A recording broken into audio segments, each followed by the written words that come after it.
Charlas en el bosque del bambú. Un navío en el viaje por el océano de la ciencia y el arte. Lecturas y conversaciones para navegar en los aconteceres del universo. Charlas en el bosque del bambú.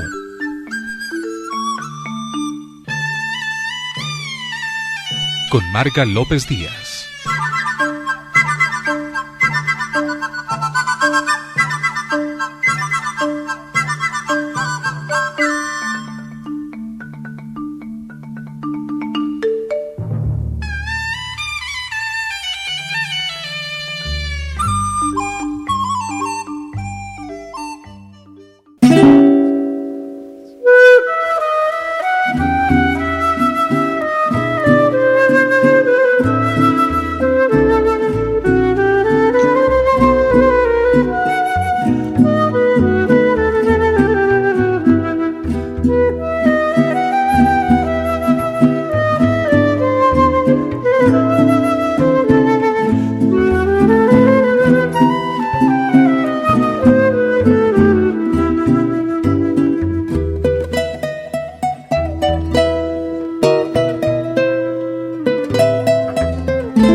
Es el pasillo Beatriz Eugenia del maestro Oriol Rangel.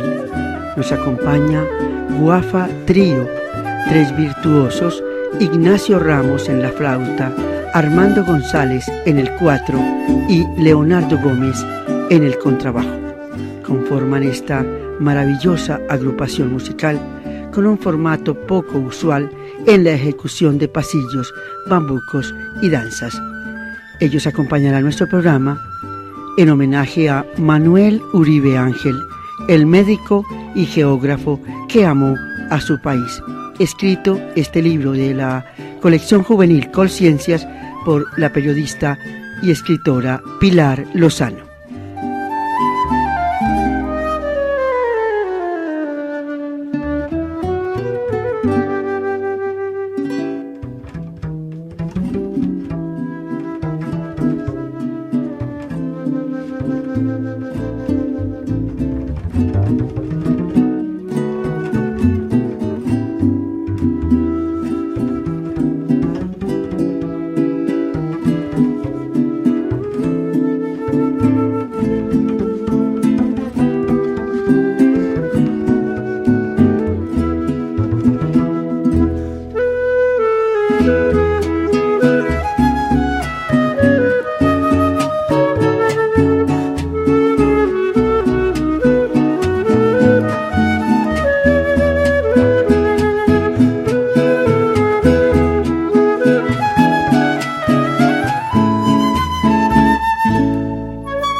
Cuadro número 3, año de 1853.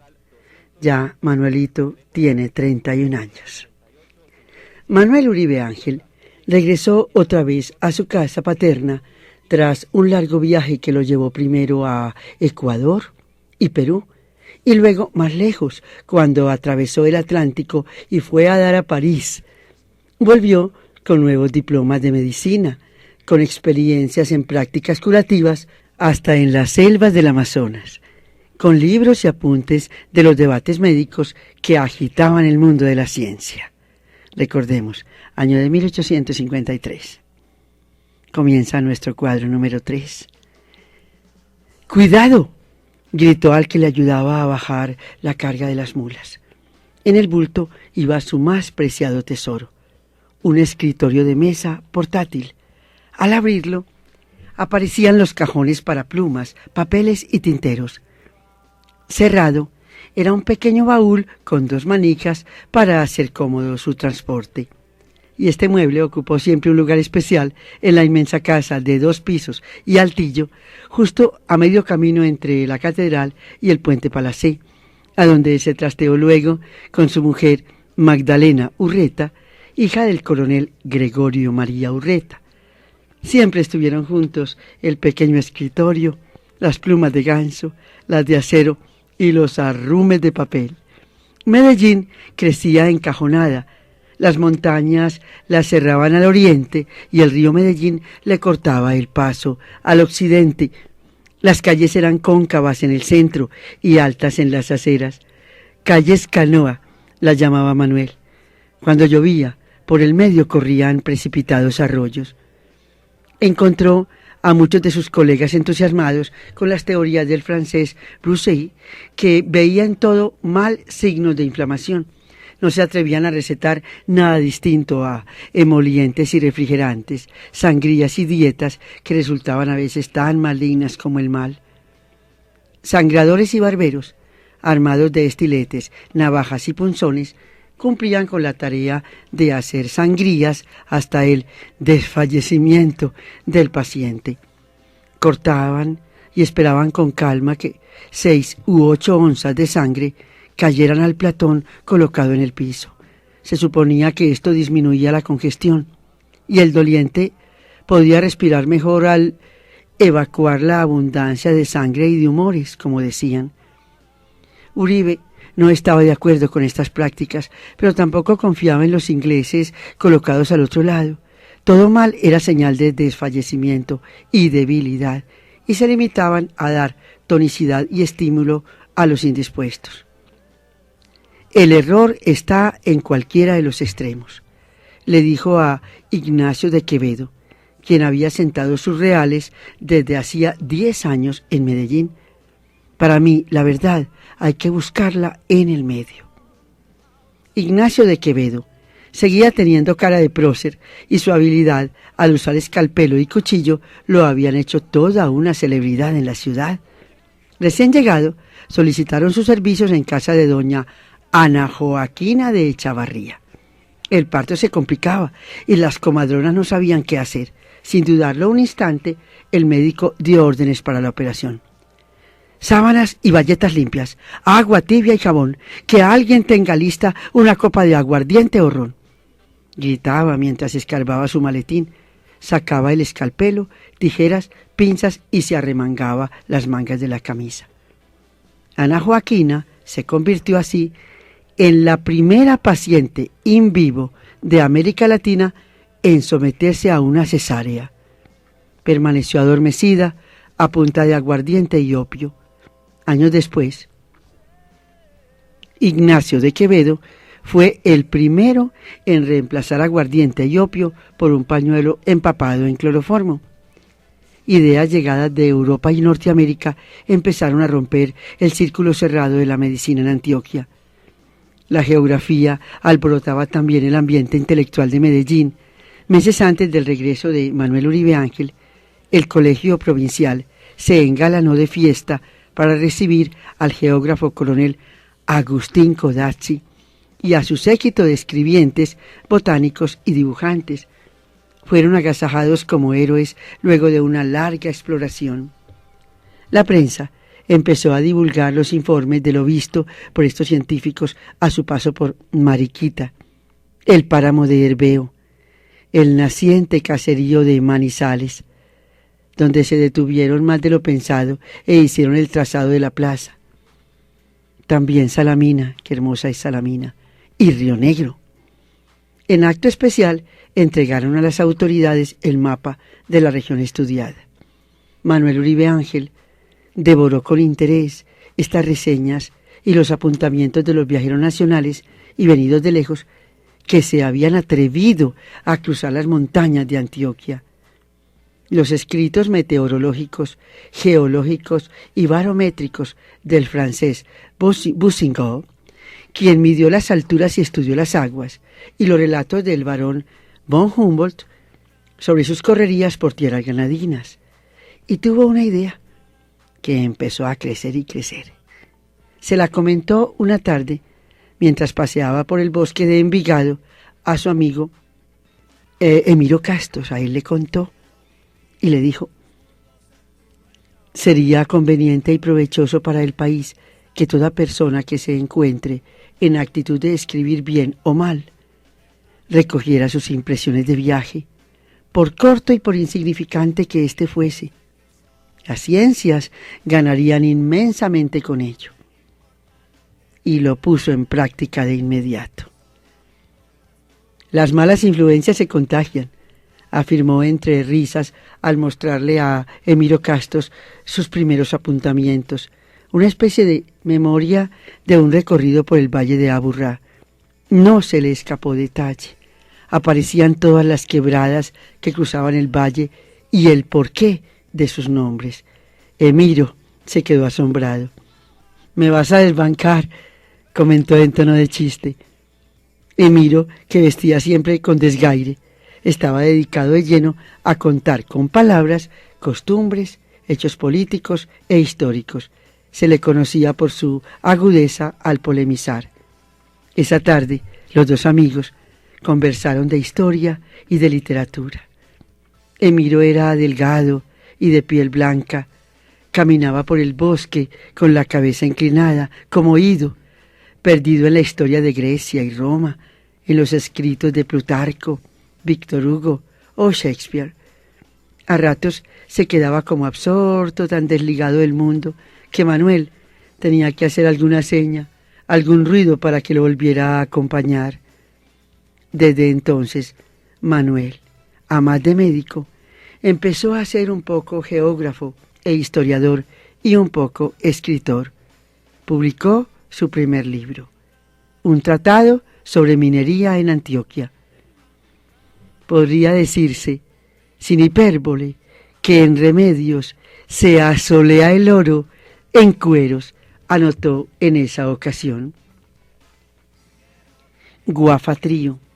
A continuación, Nueva Colombia, un bambuco del maestro Efraín Orozco.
Podría decirse, sin hipérbole, que en Remedios se asolea el oro en cueros. Decía don Manuel, con una vara de duro guayacán en la mano, como buen caminante, qué alegría, como buen caminante, iniciaba muy de mañana su recorrido aliviando males aquí y allá. Se cercioraba de llevar suficientes papeles en los bolsillos. Lo necesitaba, unos para las recetas, otros para anotar los detalles del camino que le llamaban la atención. «Buenos días, don Manuelito», lo saludaba don Celedonio Quevedo. Más arriba en la calle Maturín se asomaba doña Obdulia. «Buenas, buenas, Usted siempre tan andador, doctor. Y él respondía con una sonrisa o con un consejo de su recetario. Cuando el recorrido iba más allá de los linderos de la ciudad, utilizaba a Polión, su hermoso caballo blanco, Polión. Hacía tantas paradas que el camino se alargaba. Si veía una piedra rara en el fondo de una quebrada, no tenía agüero. Se mojaba con tal de atraparla. En cuanto charco o abrevadero se le cruzaba, se detenía y tomaba una muestra de agua. La examinaba. Si la encontraba malsana, regresaba para advertir a los campesinos. No es sano que beban de aquí, no es apropiada ni para los animales. Antes de pasar la hoja donde aparece la quebrada y donde aparece don Manuel con su vara de duro guayacán en la mano, observando una piedrita o tomando agua de la quebrada, aparece el retrato de don Ignacio de Quevedo. El doctor realmente sí tiene cara de prócer. Una tarde, cuando pasaba frente a una vivienda, de esas en las que el patio seguía a la casa, el huerto al patio, el platanal al huerto y la dehesa al platanal, y tenía además un jardín lateral y un segundo huerto en el que se cultivaban hierbas medicinales muy socorridas en caso de enfermedad. Mencionémoslas: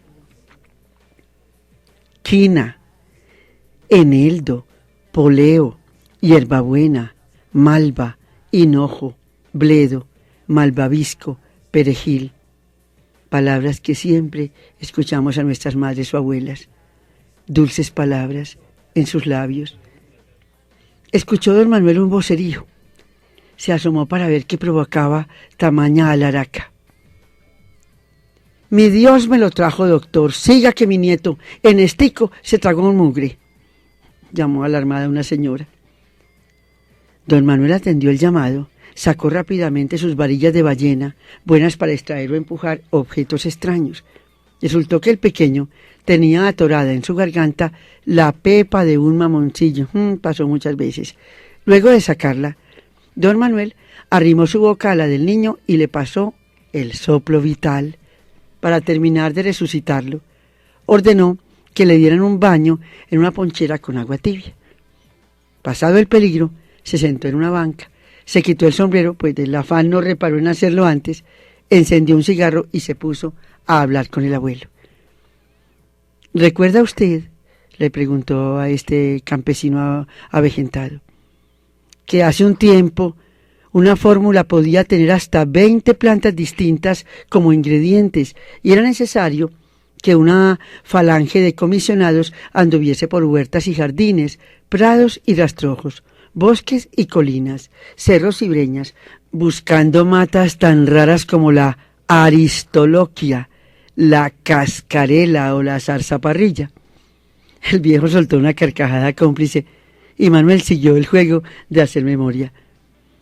Para la preparación eran necesarias multitud de vasijas. En una se clasificaba el suero, en otra se preparaba el almíbar, en aquella se hervía una tisana y más allá se sazonaba el caldo o se confeccionaba un clisterio. El abuelo se acomodó mejor y entró en la charla. Para reafirmar lo dicho por don Manuelito, contó que una vez le dieron tal cantidad de apósitos, emplastos, fricciones, unturas, lavativas y purgantes, que lamentó por mucho tiempo haber caído en manos del tal doctor. De cuando en cuando, don Manuel Uribe Ángel se cruzaba con sus amigos guaqueros. Conocía su modo de vida y por eso los comparaba con tribus nómadas, con jefes y costumbres aparte. Andaban por los caminos armados de mediacañas, regatones, asadones y palas, rastreando tumbas en las regiones reputadas como ricas en entierros indígenas.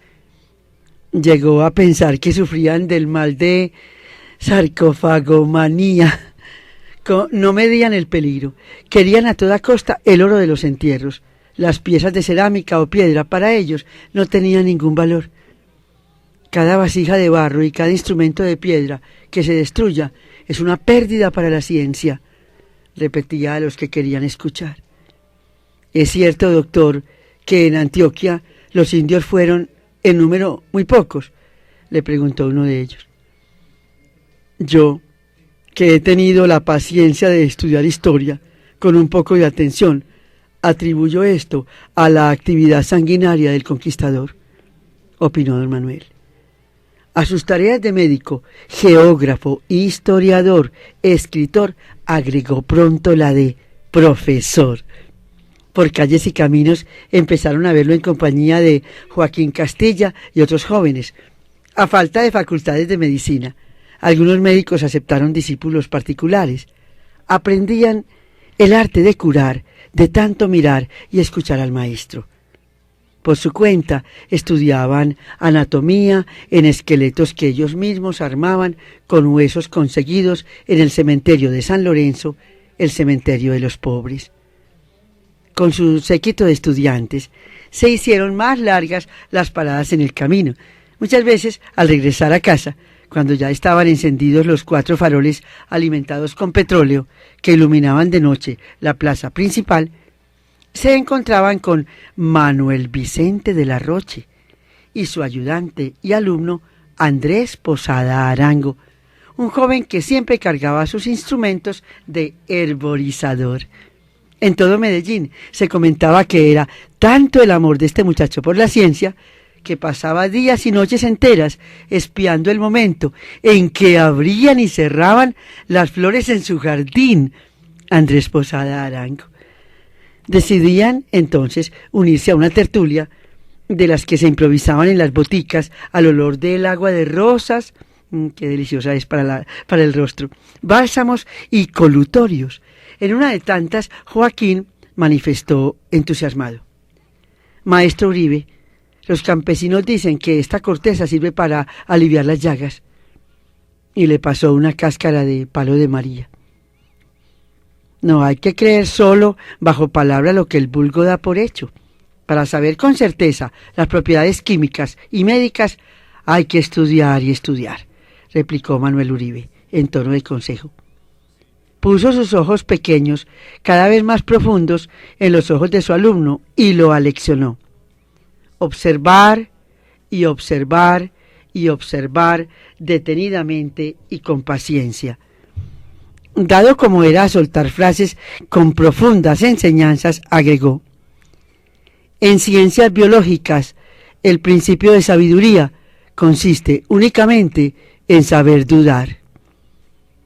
A veces, las clases terminaban en la botica que tenía en el primer piso de su casa, al lado del gabinete de doctor.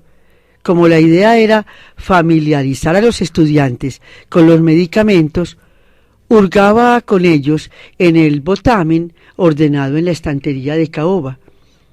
Olían, tocaban y por insinuación del maestro se atrevían, con la punta del dedo, a probar unturas, polvos, jarabes, menjurjes y potingues.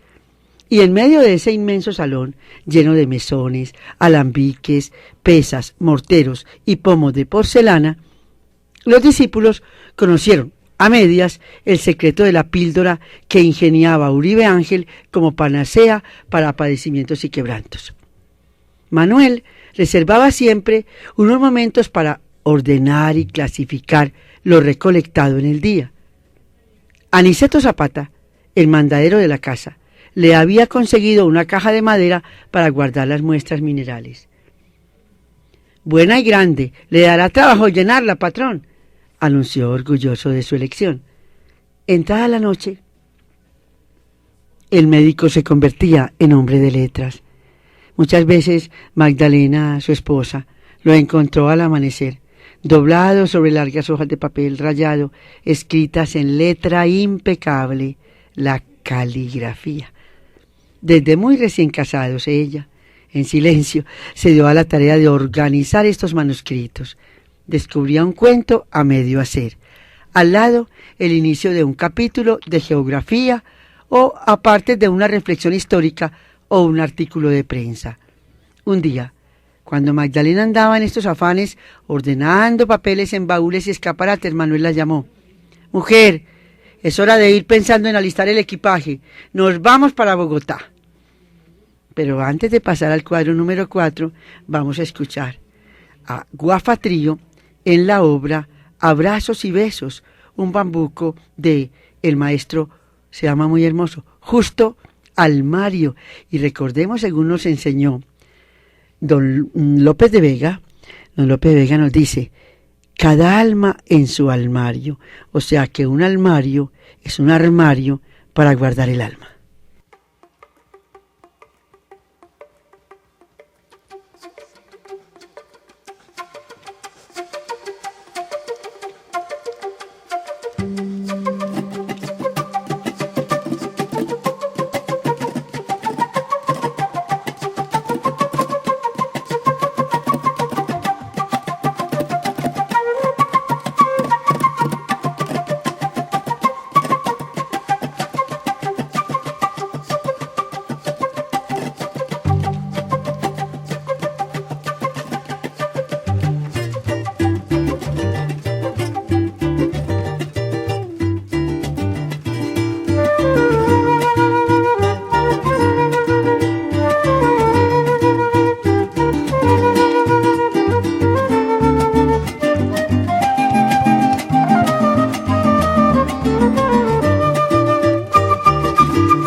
Cuadro número 4. Estamos leyendo esta amenísima biografía del doctor Manuel Uribe Ángel, envigadeño, escrita por la periodista Pilar Lozano, colección juvenil Colciencias. Director Álvaro Mendoza Arango, diciembre de 1998 en la Panamericana Editorial Limitada, en Bogotá. Y estamos en diciembre de 1862. Ya don Manuel Uribe Ángel, nacido en 1822, contaba con sus 40 años. Había desorden y bullicio frente a la casa de don Manuel. Arrieros, corotos, bultos, aperos. Y el país también estaba alborotado. Se preparaba una convención en Río Negro, cuna de las ideas liberales. En distintos rincones de Colombia, los diputados Rafael Núñez, Foción Soto, Aquileo Parra, José Hilario López y muchos más alistaban sus bártulos para el largo viaje en mulas y en vapores. Manuel Uribe Ángel fue invitado. Dijo no. Su plan era viajar a Bogotá. Escogió el camino de Sonsón, a sabiendas de que era más largo que salir por Nare. Así evitaba demoras al esperar buque a orillas de un río plagado de mosquitos y de insoportable calor. Magdalena de Uribe y Enriqueta Zapata, la criada, pasaban revista a todo lo empacado. El pequeño escritorio portátil, tintas y papeles, plumas, lacre para sellar los sobres, 2 lupas, juego de bisturíes, frascos, herramientas, un regatón, amoníaco para mordeduras de culebras, ungüentos y preparados para la picazón. Son montañas y montañas, una tras otra, tantas que forman un intrincado laberinto. Hasta la brújula pierde su norte a veces. Le advirtió Manuel a su mujer y le mostró un gráfico del recorrido. Magdalena no se acobardó, ni ante la idea de jornadas enteras subiendo y bajando por desfiladeros, ni ante la amenaza de fiebres y mordeduras de serpientes, ni ante la posibilidad de tropezar con jaguares, uno que otro oso y montones de micos. Mujer, no olvide un reloj bien arreglado. Será precioso cuando estemos en Selva Virgen. Por su experiencia de 2 viajes iguales, el doctor Uribe sabía que la espesura interceptaba toda comunicación con el sol, impidiendo medir la hora por las sombras de los cuerpos. Luego se dirigió a Enriqueta. Hija, con esta familiaridad llamaba a sus sirvientes, no olvide hilo, botones, aguja, cuerdas, navaja, machete de monte. Suficiente ropa de lana para el frío de las cumbres, liviana para clima cálido, funda de hule para los sombreros, mosquiteros. La víspera, él mismo revisó la comida minuciosamente calculada y distribuida, de modo que no hiciera falta en caso de detención forzada por la crecida de algún río, la enfermedad o el agotamiento de uno de los viajeros. Comprobó que el coñac y la panela fueran suficientes, pues resultaban indispensables para no enfriarse al salir de la tierra caliente a la fría. Antes de tomar el camino de Oriente, en dirección a Río Negro, Manuel reunió a sus acompañantes.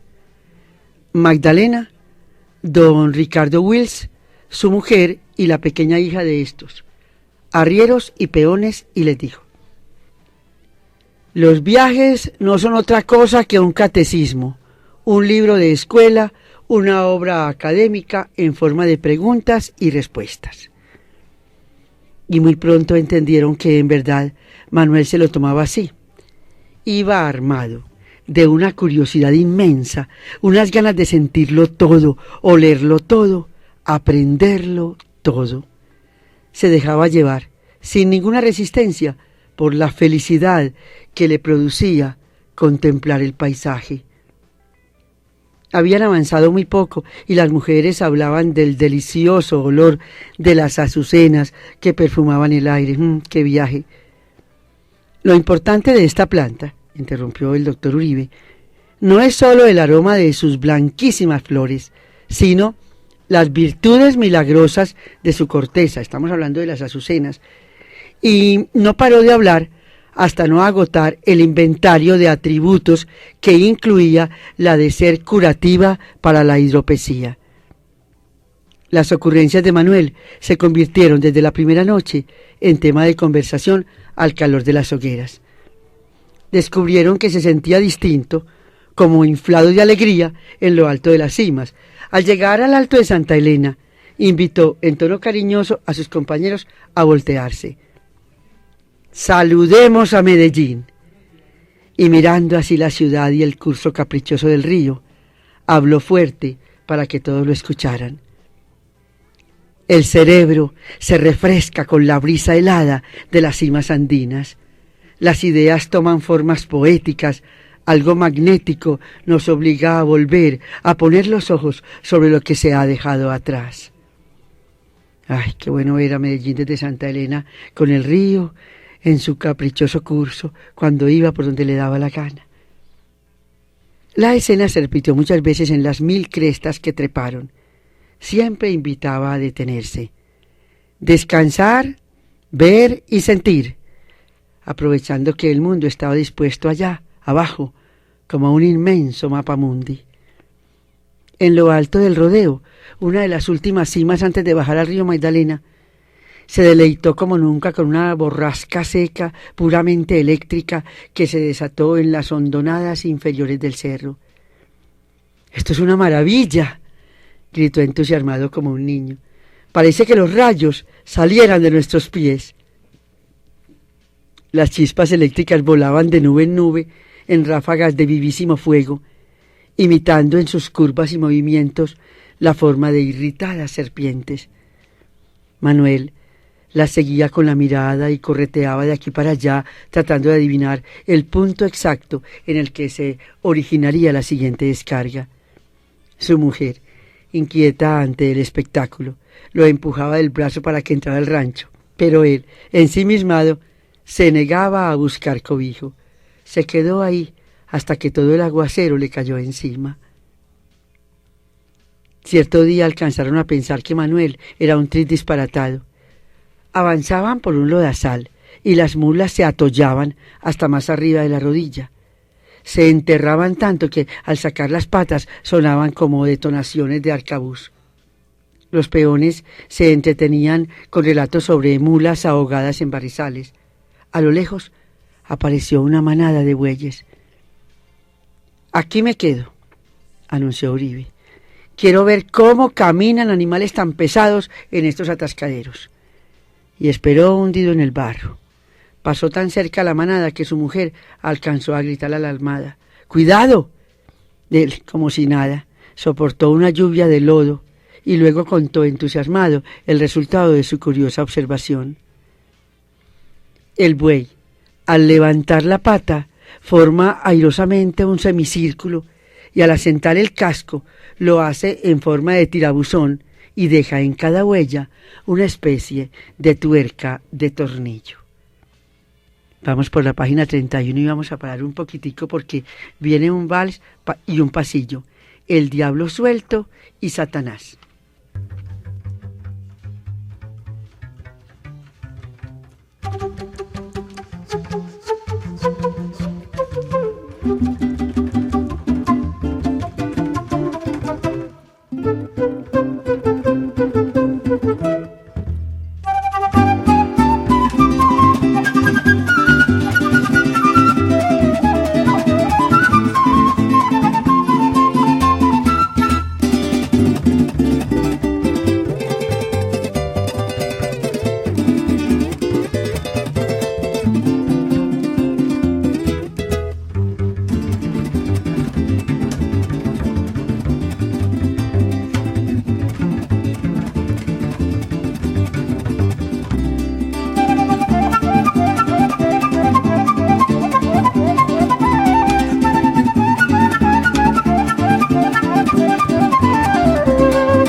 A veces la peonada perdía la paciencia.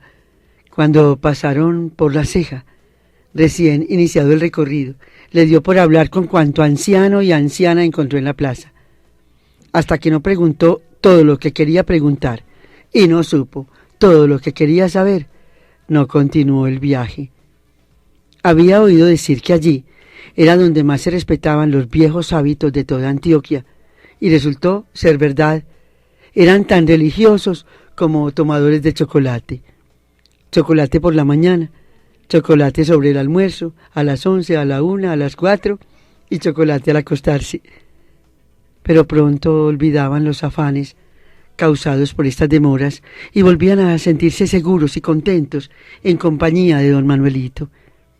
Una tarde, cuando avanzaban por un valle lleno de malezas, de esas donde se ocultan tantas serpientes, escuchó la algarabía de los peones que marchaban con la carga adelante. «Doctor, doctor, rápido, una serpiente acaba de morder a Jacinto». A orillas del río encontró, acurrucado de miedo y de dolor, al humilde trabajador. Una inmensa culebra de cabeza achatada, que tenía dibujada una X sobre el dorso. Le había clavado los colmillos debajo del tobillo. Abrió presuroso su maletín. Con un bisturí hizo 2 profundas incisiones más allá de la huella de mordedura del reptil. Introdujo el pie en el agua, frotó para hacer salir sangre, abrió la herida y echó 10 o 12 gotas de amoníaco líquido. Armó una especie de cama en el pastizal para hacer descansar al mordido. Una piedra chata sirvió de almohada. Ordenó preparar agua de panela y le hizo beber con gotas del mismo remedio. Se sentó al lado del afectado, atento a cualquier cambio. 2 veces más, cada media hora, le dio el bebedizo. Luego vendó la herida. Al cabo de un rato, Jacinto palideció. Se le descompuso el rostro. Tuvo amago de síncope, conatos de vómito, fatiga y ansiedad. Se le subió la calentura y se le hinchó el pie. El médico le suministró una nueva dosis de amoníaco. Después le puso una cataplasma de tabaco molido regado con bálsamo tranquilo para evitar el tétano. Como por encanto, se disiparon todas las maluqueras. Cuando llegaron a Sonsón, luego de varios días subiendo y bajando montañas, se encargó de organizar los preparativos para el peor trayecto de la travesía.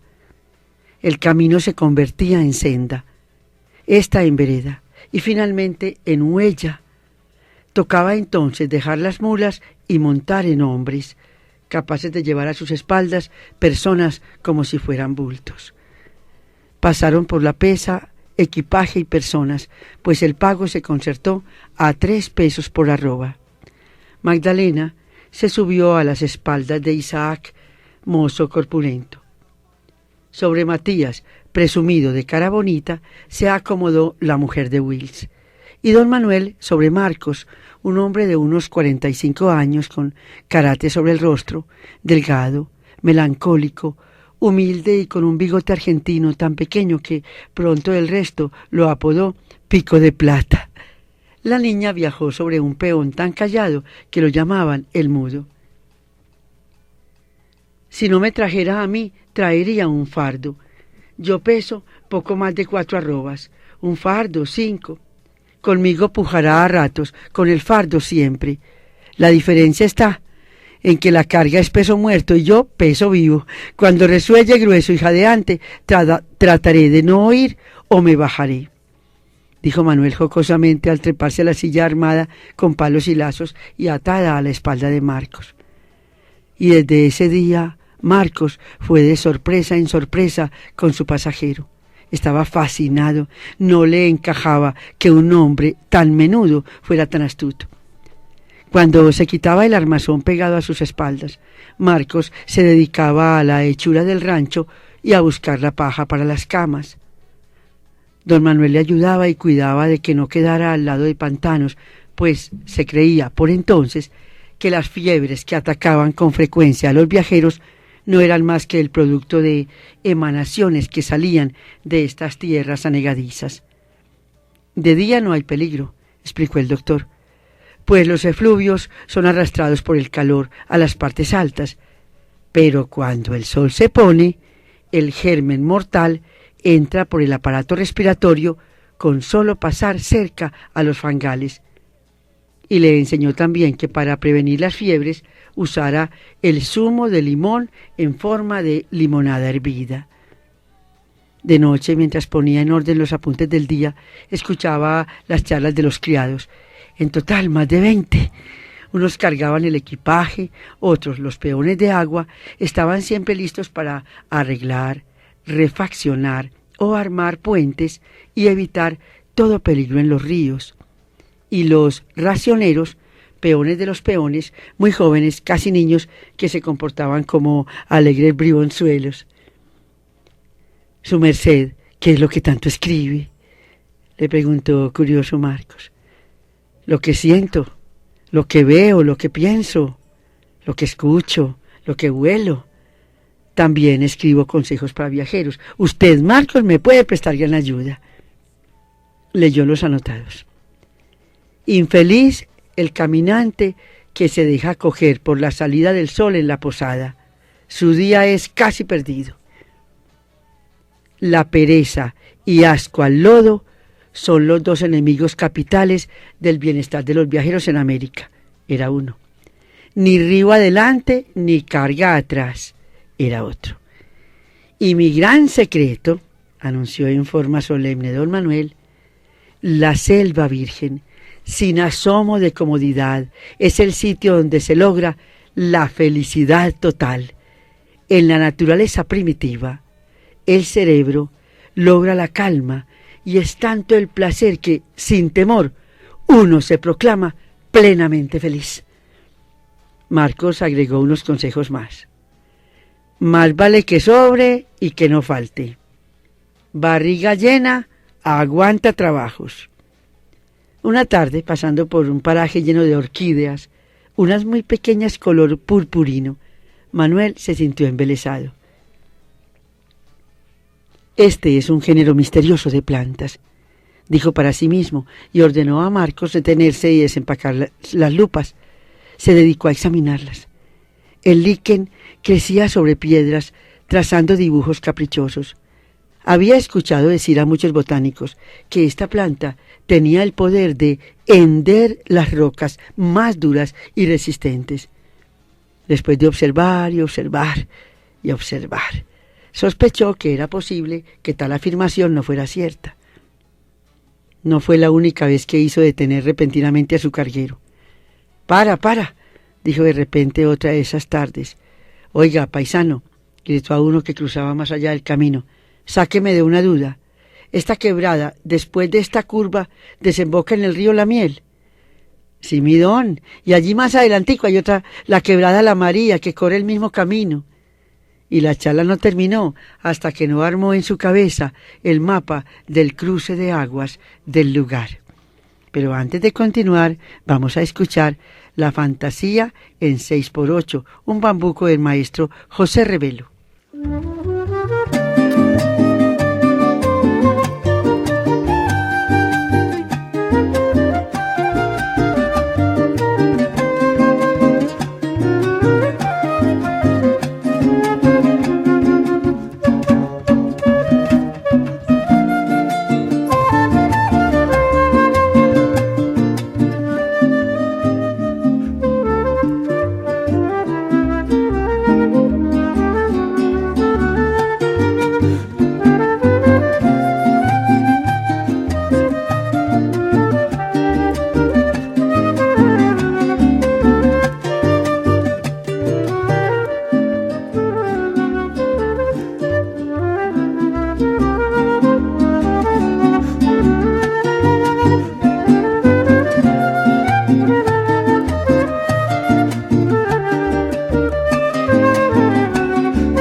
La Navidad cogió en pleno camino a los viajeros.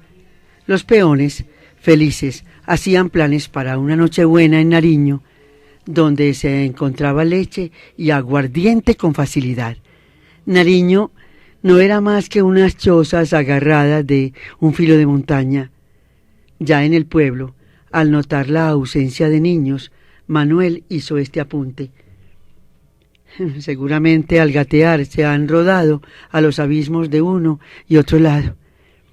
La fiesta navideña empezó allí con buñuelos, miel y natillas.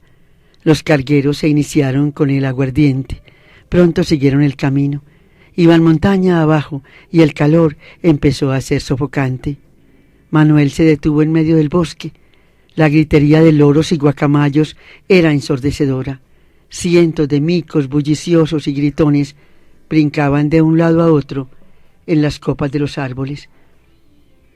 «Sigan ustedes, ya los alcanzo», ordenó.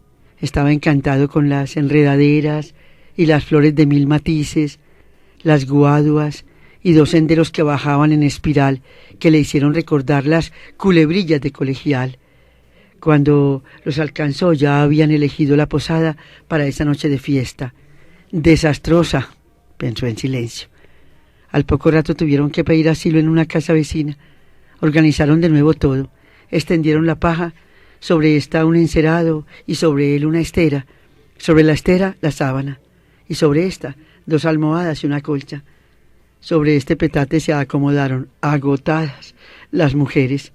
Manuel sacó del bolsillo piedras, hojas, flores y las guardó en un bolso que tenía destinado para ello. Se subió a su hamaca a revisar sus apuntes. El sueño no duró mucho.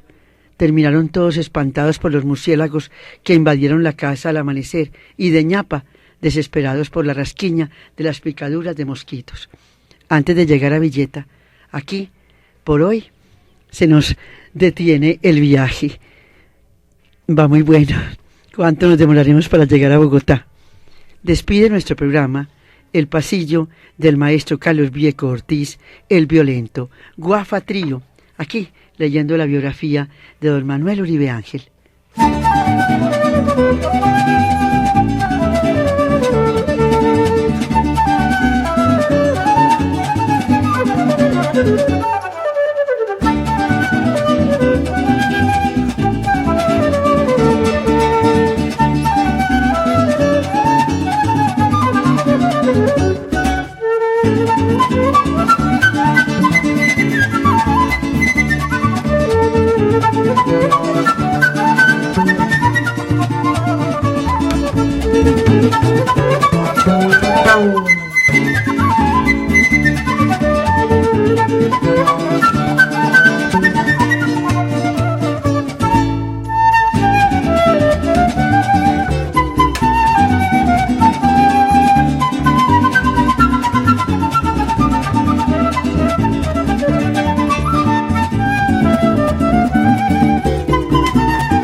Charlas en el bosque del bambú. Un navío en el viaje por el océano de la ciencia y el arte. Lecturas y conversaciones para navegar en los aconteceres del universo. Charlas en el bosque del bambú.